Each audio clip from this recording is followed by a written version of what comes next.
നമ്മുടെ നാട്ടിൽ എന്തെങ്കിലും ഒരു ദുരന്തങ്ങളോ പ്രശ്നങ്ങളോ ഉണ്ടാകുമ്പോൾ അവിടെ കയറി ചെന്ന് ആ ദുരന്തങ്ങളിൽ അകപ്പെട്ടവർക്ക് താങ്ങും തണലുമായി നിൽക്കുന്നതിന്റെ പേരാണോ സർക്കാർ എന്നുള്ളത്? എങ്കിൽ എൻ്റെ ലീഗ് ഒരു സർക്കാരാണ്.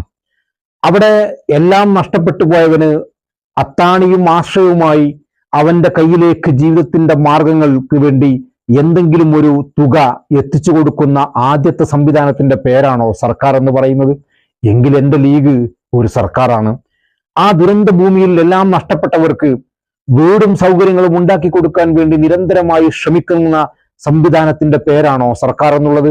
എങ്കിൽ എൻ്റെ ലീഗ് അവിടെയും ഒരു സർക്കാരാണ്. ആ ദുരന്തത്തിൽ വീടുകൾ നഷ്ടപ്പെട്ടവർക്ക് വീടുണ്ടാക്കി കൊടുക്കുവാൻ വേണ്ടി പദ്ധതികൾ ആവിഷ്കരിച്ച് നടപ്പിലാക്കുന്നതിന്റെ പേരാണോ സർക്കാർ എന്നുള്ളത്? എങ്കിൽ എൻ്റെ ലീഗ് മറ്റൊരു സർക്കാരാണ്. ആ ദുരന്തത്തിൽ കഷ്ടപ്പെടുന്നവർക്ക് നിരന്തരമായി ജീവിതം മുന്നോട്ട് കൊണ്ടുപോകാൻ വേണ്ടി അവർക്ക് ജീവിതോപാധികളായിട്ടുള്ള വാഹനങ്ങളും മറ്റു സൗകര്യങ്ങളും വാങ്ങിക്കൊടുക്കുന്നതിന്റെ പേരാണോ സർക്കാർ? അവിടെയും എൻ്റെ ലീഗ് ഒരു സർക്കാരാണ്. ആ ദുരന്തത്തിൽ അങ്ങാടികളിൽ കടകൾ ഉണ്ടായിരുന്നവർക്ക് എല്ലാം നഷ്ടപ്പെട്ടു പോയി ജീവിതമാർഗം പോലും തടസ്സമായി നിൽക്കുന്നവർക്ക് മുമ്പിൽ നിങ്ങൾ ആ കടകൾ പുനരാരംഭിക്കണമെന്ന് പറഞ്ഞ് അവന്റെ കയ്യിലേക്ക് കൊണ്ടുപോയി പണം വെച്ചു കൊടുക്കുന്നതിന്റെ പേരാണോ സർക്കാർ എന്ന്? എങ്കിൽ എൻ്റെ ലീഗ് അവിടെയും ഒരു സർക്കാരാണ്. ആ ദുരന്ത ഭൂമിയിലേക്ക് എല്ലാ സഹായവും നൽകാൻ വേണ്ടി ഒരു ഫോഴ്സിനെ അയക്കുന്നതിന്റെ പേരാണോ സർക്കാർ എന്ന്?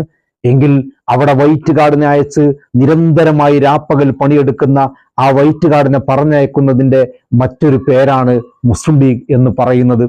ആ മുസ്ലിം ലീഗിന് ഒരു കപ്പിത്താനുണ്ട്.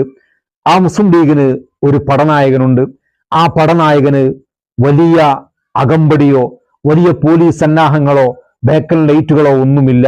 കേരളം മുഴുവനും ആ നായകൻ ഇങ്ങനെ സഞ്ചരിക്കും. എല്ലാ ചിരിയും മനുഷ്യന് വേണ്ടി സമ്മാനിച്ച് എല്ലാവരുടെയും പ്രശ്നങ്ങളും അവരുടെ പരിഭവങ്ങളും കേട്ട് ആ മനുഷ്യരിങ്ങനെ ഈ നാട് മുഴുവനും സഞ്ചരിക്കും. അവരുടെ ഔദ്യോഗിക വസതികളിലേക്ക് കയറി ചെല്ലാൻ ആരുടെയും സഹായം വേണ്ട, ഒരാളുടെയും റെക്കമെൻഡ് വേണ്ട, ഒരാളുടെയും ശുപാർശ കത്ത് വേണ്ട. ഏത് മനുഷ്യനും രാഷ്ട്രീയവും മതവും ജാതിക്കും അപ്പുറത്ത് അവിടെ കയറി ചെല്ലാം. അവന്റെ പരാതികൾ പറയാം. ആ പരാതികൾ കേൾക്കുകയും പരിഹരിക്കപ്പെടുകയും ചെയ്യുന്ന അതിന്റെ പേരാണോ സർക്കാരെങ്കിൽ അങ്ങനെയും ഒരു സർക്കാരും ഒരു ഔദ്യോഗിക വസതിയും ഒരു നായകനുമൊക്കെ ഈ കേരളത്തിലുണ്ട്. അതിന്റെ പേരാണ് ഇന്ത്യൻ യൂണിയൻ മുസ്ലിം ലീഗ് എന്ന് പറയുന്ന അഭിമാനകരമായ രാഷ്ട്രീയ ബോധവും രാഷ്ട്രീയ പതാക എന്ന് പറയുന്ന ഈ ഹരിതചന്ദ്ര നക്ഷത്രാങ്കിതമായ ഹരിത പതാകയും.